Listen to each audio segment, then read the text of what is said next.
Të nderuar dëgjues të programit të Drejt për Drejt, Mirëmëngjes Shkodër.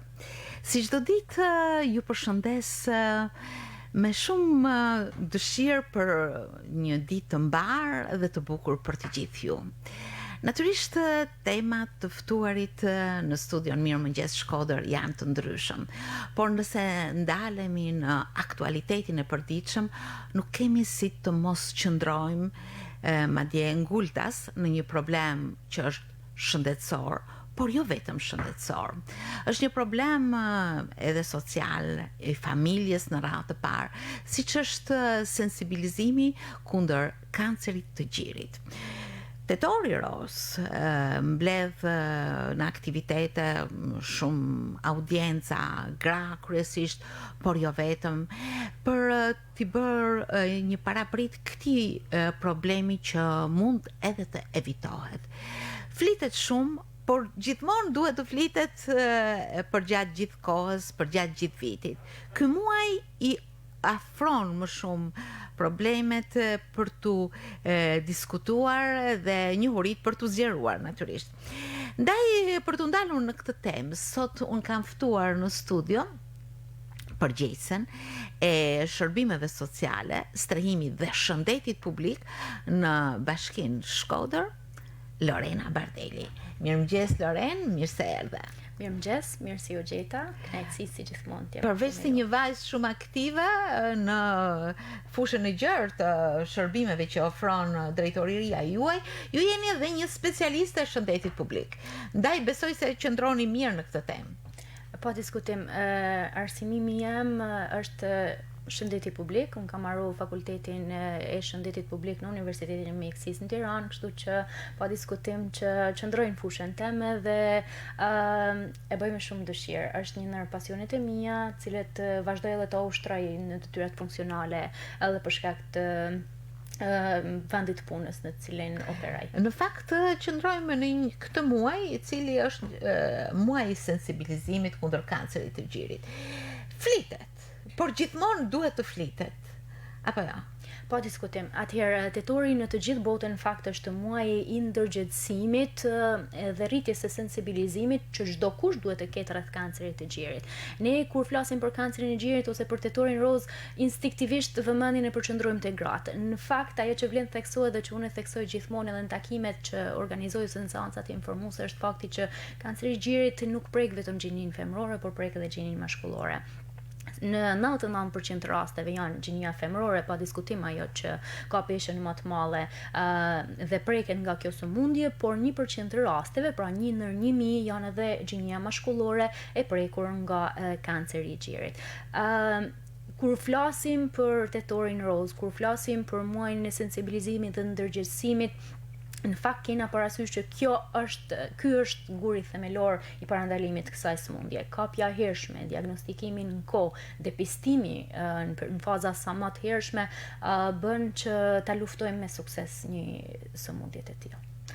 Natyrisht, duke u ndalur në këtë problem, unë mendoj që është një problem thellësisht shëndetësor, por lidhet edhe me anë të tjera të jetës, siç është familja, siç është shoqëria, sepse të kesh në gjirin e familjes një grua të shëndosh, të kesh në gjirin e familjes dhe të shoqërisë një grua aktive është diçka shumë e madhe. Ndaj problemi besoj se shikohet në një spektër mjaft të gjerë. Në fakt, jo vetëm kur flasim për kancerin e gjirit, por kur flasim për të gjitha llojet e kancereve, nuk flasim vetëm për një problem ose një problematikë shëndetësore, të paktën në tërësinë e problematikës. Flasim edhe për problematika sociale. Problematika sociale qysh tek impakti i madh që shkakton tek gjendja emocionale e vet individit i cili është i prekur nga kanceri, por edhe gjithë familjes. Kanceri nuk prek një individ vetëm, na prek gjithë si familje, prek gjithë komunitetin. Përveç problematikave sociale që shkakton deri edhe në shkatrim e familjesh, pa diskutim, janë edhe problematikat ekonomike. Të kurosh një kancer ose të ndjekësh një kancer, pa diskutim që ka edhe një kosto ekonomike. Prandaj është një problem shëndetësor, por jo vetëm shëndetësor. Ana sociale është në mënyrë të pashmangshme e lidhur me problematikat shëndetësore. Ne sot kur organizojmë seanca informuese ose takime të ndryshme me komunitetin, lubojmë fort që shiko se nuk prek vetëm shëndetin, prek gjendjen e përgjithshme të gjithë familjes, prek gjendjen emocionale, gjendjen ekonomike, çdo aspekt jetës tonë. Është një problem që ndiqet në vite, në fakt. Ju e ndiqni nga afër në takime, në seanca informuese.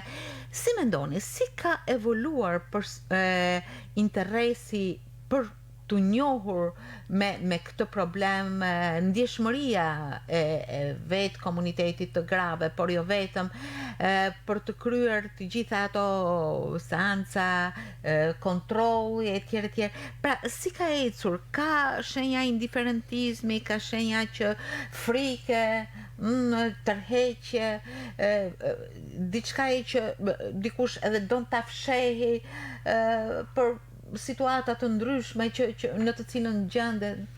Në fakt ajo që vrem nga terreni, nga afër, është fakti që sensibilizimi dhe lobimi i fortë që është bë vitet e fundit, puna ndërinstitucionale, është duke dhënë rezultatet e veta. Aktivitetet e organizume, seancat e afërta, informuese, takimet derë më derë, informacionet e shpërndarura në media, vetë rritja e interesit të grave ka bërë që situata të ketë një përmirësim.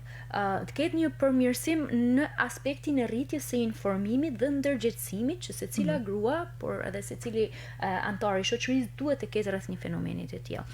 Ajo që vlen të theksohet është fakti që rritja e ndërgjegjësimit dhe sensibilizimit faktikisht çon në kapjen e hershme. Dhe kapja e hershme është guri themelor për luftimin e kancerit të gjirit. Duke e lidhur me situatën aktuale, rritja e ndërgjegjësimit dhe sensibilizimit ka bërë që të çojë në rritjen e numrit depistimeve, pra edhe në rritjen e mamografive. Ajo që ka vije të re, paktën 3 vitet e fundit, është që gratë kanë një interes shumë të madh, sidomos gjatë muajit tetor që është edhe falas, për bamjen e një mamografie që mbetet akoma sot mbretëresha e në thojza, mbretëresha e metodave të depistimit për kancerin e gjirit.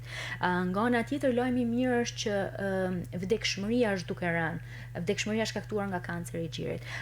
Kjo ndodh jo vetëm për shkak të kapjes në kohë, pra për shkak të rritjes të sensibilizimit dhe ndërgjegjësimit që secila grua duhet ketë në vetvete, por edhe për shkak të përmirësimit të trajtimeve, të cilat dekadën e fundit kanë mësuar një përmirësim jashtëzakonisht shumë të madh.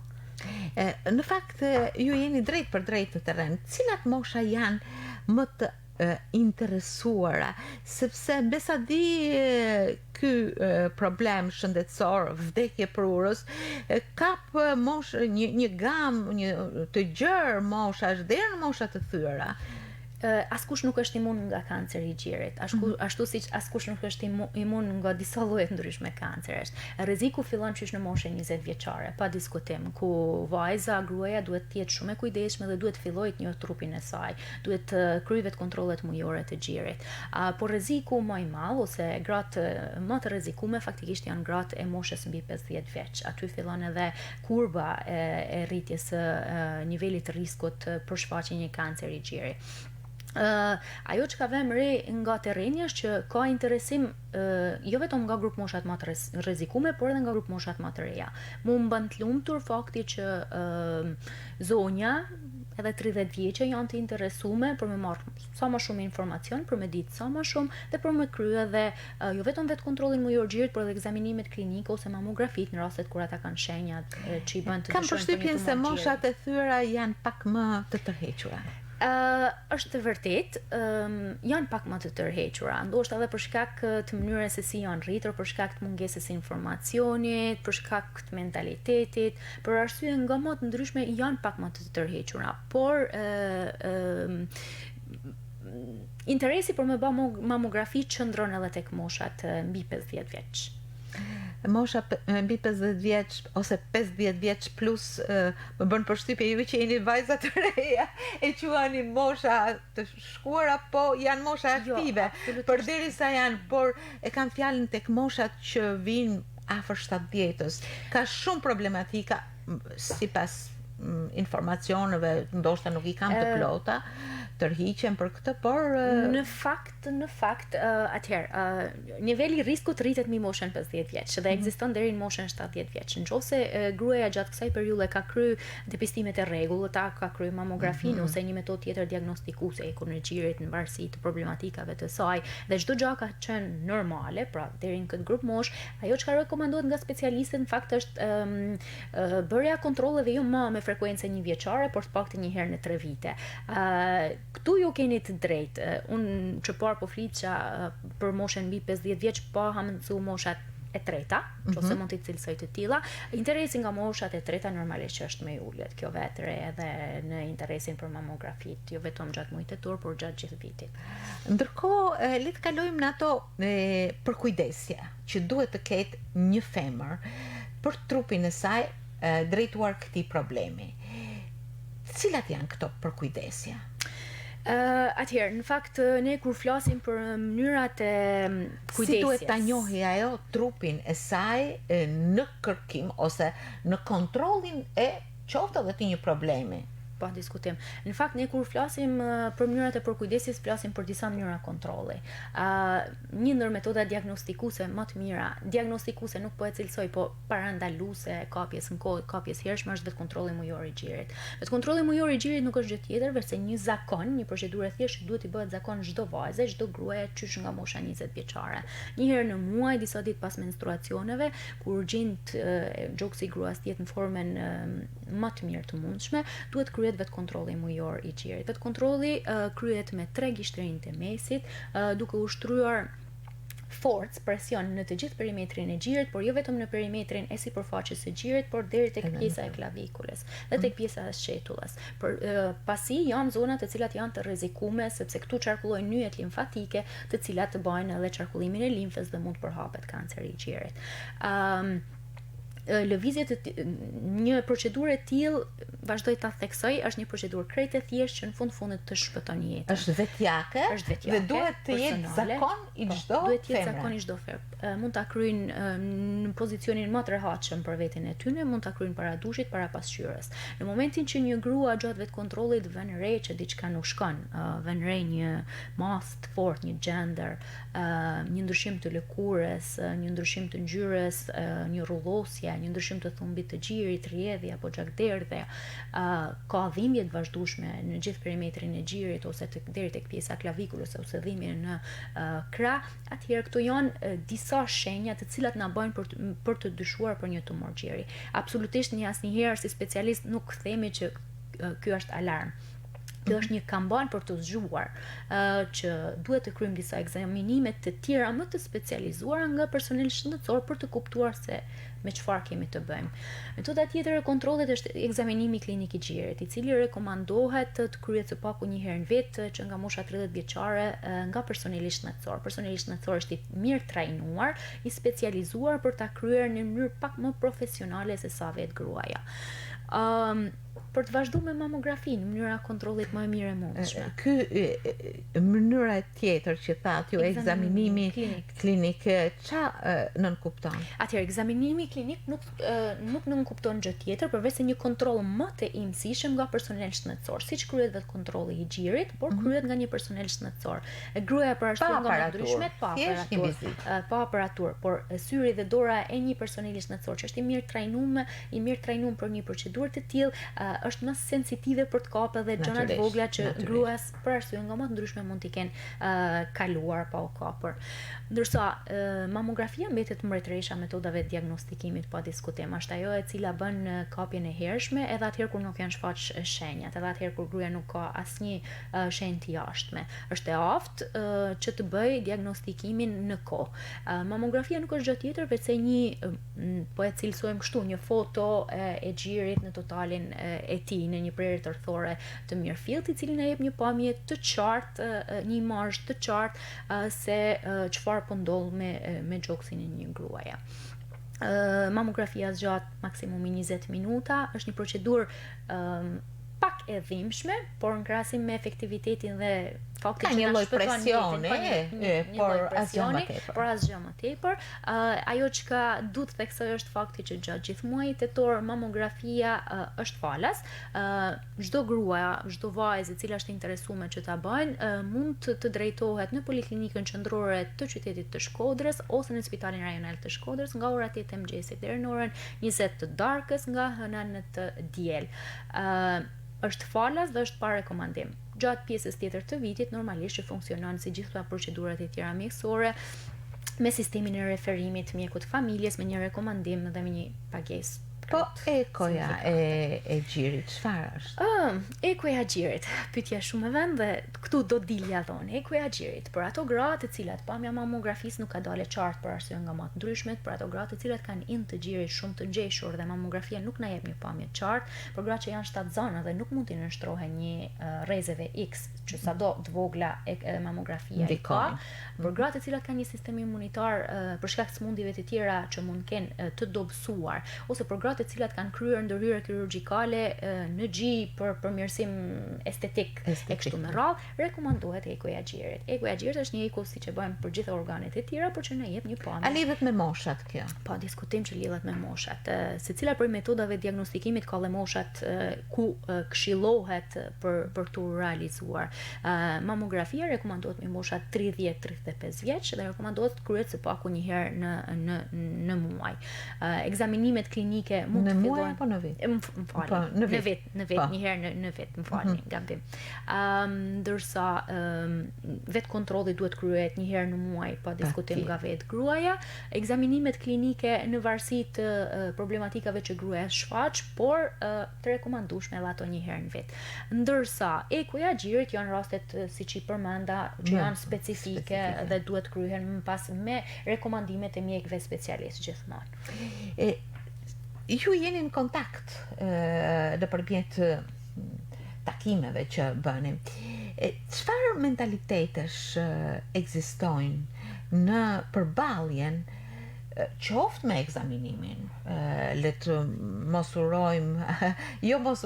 dëshirojmë për askënd të ketë një problem të tillë. Ka mendime të ndryshme, ka ngurrime, ka frenime nga familja, sepse të përmendësh një sëmundje të pashërueshme është tabu, për shembull. Është një lloj sikleti, një lloj frike. Në fakt, për secilin, edhe për ne që jemi të ndërgjegjësuar, që jemi të mirë informuar, fakti që të përballesh me një kancer ose të mendosh që dikush nga familja jote mund të përballet me një kancer është diçka që ndikon jashtëzakonisht shumë në anën emocionale dhe nga ana psikologjike. Në tashmë Bashkia e Shkodrës e ka kthyer në traditë organizimin e aktiviteteve informuese, ndërgjegjësuese dhe të fushatave sensibilizuese të mirëfillta, sidomos gjatë muajit tetor, po lanë jashtë edhe pjesën tjetër të vitit. Ajo që mund të them nga eksperjenca në takimet me gratë, tashmë prej 5 vitesh që i organizoj, është fakti që pa diskutim ekzistojnë disa barriera të cilat e pengojnë gruan që shkojë deri tek diagnostikimi i hershëm. Barrierat janë të ndryshme në varësi të kontekstit kulturor ose familjar të secilës prej nesh, pa diskutim. Mungesa e informimit, e ndërgjegjësimit, ndoshta edhe fakti që nuk dinë se cilat janë ato shenja të cilat na bëjnë për me dyshu, ose fakti që nuk dinë që mamografia bëhet falas paktën gjatë tetorit, ose fakti që dikush nuk mund ta di që ekziston si procedurë, mentaliteti, shkaqet ekonomike, përqendrimi totalisht në familje, për kujdesin ndaj familjes. Dhe ajo vetë mohim që lë veten pas dorë. Dhe ndoshta edhe fakti jo për gjithë, kuptohet. Absolutisht, sepse secili individ ka karakteristikat e veta dhe secili komunitet ka karakteristikat e veta. Por këto përgjithsisht janë ato probleme sociale me cilat ne mund ta lidhim mungesën ose moskapjen në kohë në disa raste. Vetë kanceri ka 4 stadie të ndryshme të zhvillimit të tij.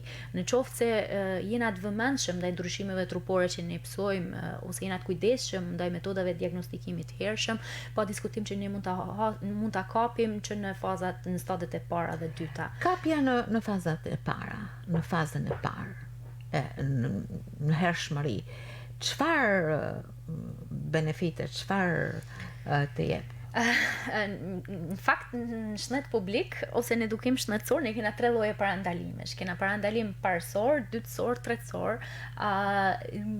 Parandalimi parësor konsiston pikërisht në edukim shënetësor dhe informim shënetësor. Ne ndërgjegjësojmë komunitetin, populatat që ta kapin, kanë informacionin e duhur për me kapur në kohë një fenomen caktuar shënetësor. Parandalimi dytësor do thotë smundja është shfaqur por ta kapim në klinikë të hershme.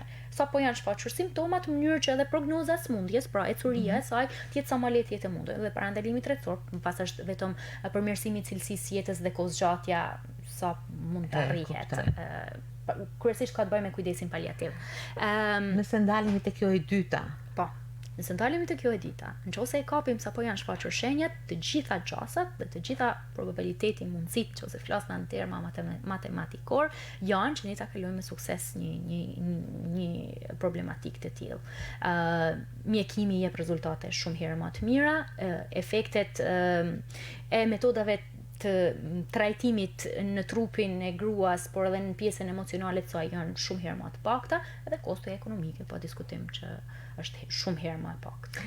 Loren, besoj se gjatë këtij muaji e intensifikoni ashtu siç thatë punën tuaj në këtë drejtim.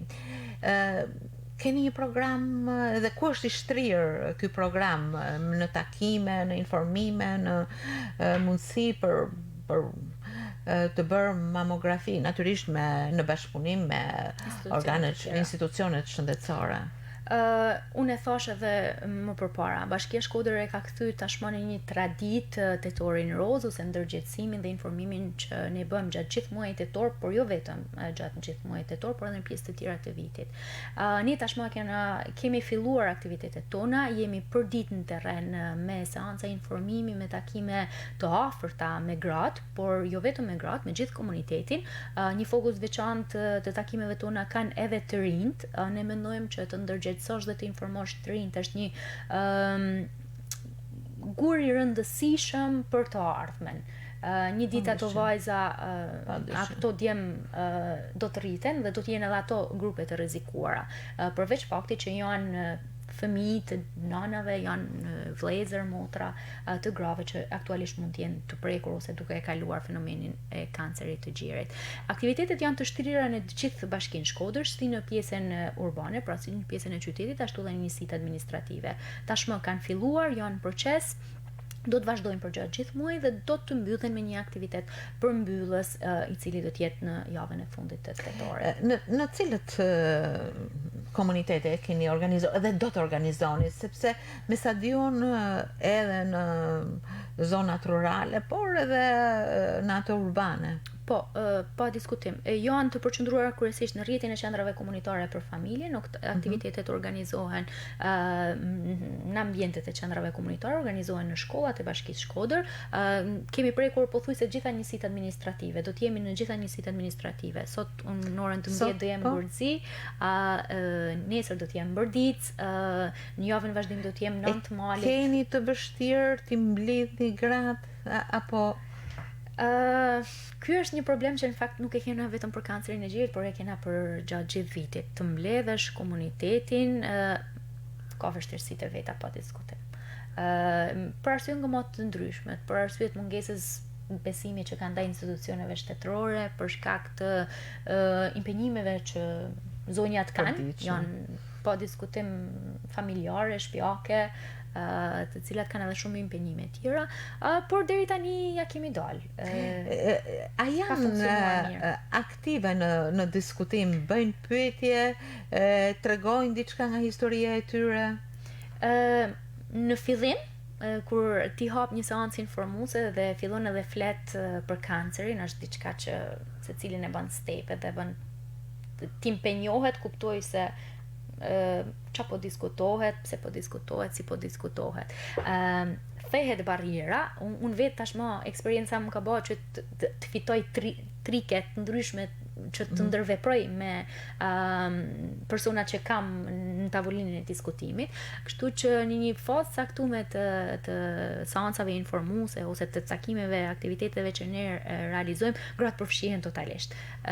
Vetëm dje, rasti i fundit, unë kam organizuar 2 takime dje, një me zonja pak më të reja në moshë, një me zonja pak më me një moshë pak më thyme, dhe nga 1 orë që ishte e planifikuar seanca informimit, kanë shku nga 1 orë e gjys. Për shkak të ndërveprimit që gratë kishin edhe për shkak të gjithë përfshirjes, tregimit të historive, jo vetëm personale, por edhe familjare ose të komunitetit në të cilin ata jetojnë, por edhe për shkak të interesit, nga një pyetje në një pyetje tjetër, dikush zgjon interesin për një tematik caktuar, dikush tjetër për një diçka tjetër, dhe kështu përfshihen. Dhe ajo që më gëzon është që janë edhe falenderuese, që tashmë ekzistojnë edhe takime të tilla. Natyrisht Bashkia e Shkodër, flasim për një sit administrative, ka një shtërire shumë të madhe, dhe nëse i marrim të gjithë 11 njësit administrative, i bie që të ketë mundësi të shumta që ajo gruaja që është në malësi të ketë mundësinë e vetë. Nuk e di se ju pak më herët thatë që nga hëna në të diel, nga mëngjesi deri në 20 të darkës është mundësia, por me qenë se është fushat sensibilizuese dhe ndërgjegjësimi, ato mamografit e lëvizshme i përmendi zonja Manastirliu që do të shëtisin. Nuk e di, keni ndonjë sinjal që do vinë edhe në Shkodër? Atëherë, kjo është pyetje me vend. Mamografit e lëvizshme në fokusin ose në filozofinë e mënyrës së krijimit të tyre janë mamografi të cilat shkojnë në komunitete të cilat nuk kanë akses ndaj mamografive të qëndrueshme të përhershme.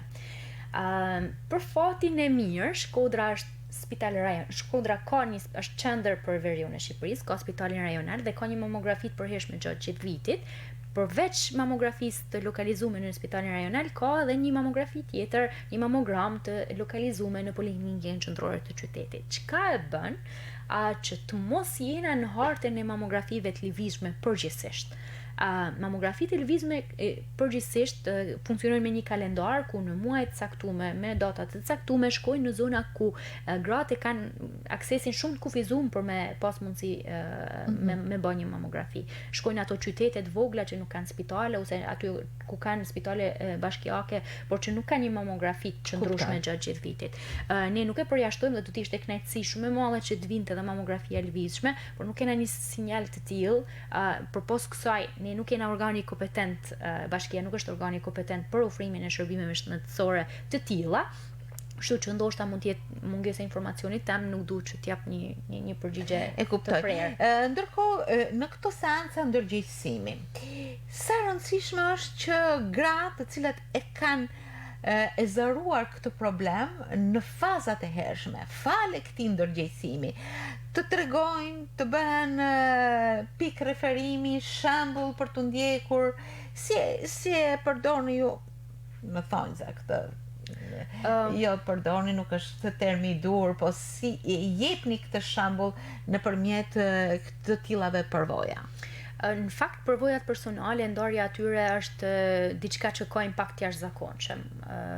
Unë vetë kam marrë pjesë në takime ku gratë prekura nga kanceri i gjirit, të cilat e kanë luftuar me sukses, kanë treguar se kanë ndarë me të tjerat eksperiencën e tyre dhe është një eksperiencë që lën një impakt jashtëzakonisht shumë të madh dhe emocional, trondit. Nuk është gjithmonë e mundur që të kena histori të tilla në çdo takim sensibilizues që ne organizojmë. Përgjithsisht në takimet më mallështore, në takimet me një target shumë herë më të madh organizohen. Kam vënë se këto gra janë shumë të hapura. Dhe aty këtu kur unë i kam hasur, edhe mund të japin krejt lirshëm përvojën e tyre. Ne jena të hapur edhe ne, kushdo që do që t'i bashkohet fushatave tona dhe takimeve tona, mjafton që t'na kontaktoj dhe pa diskutim mund bëhet pjesë e këtyre takimeve. Ne kena përdor deri tani edhe faktin e ndarjes mesazheve me anë të videove të ndryshme. Në seancat informuese ne përdorna dhe video ku ju vetëm tregojmë në mënyrë grafike se si bëhet vetë kontrolli, në mënyrë që gratë shohin qartë një diçka të tillë, por tregojmë edhe dëmtimet ndryshme që mund të ndodhë si merr pamje ngjiri kështu me radhë.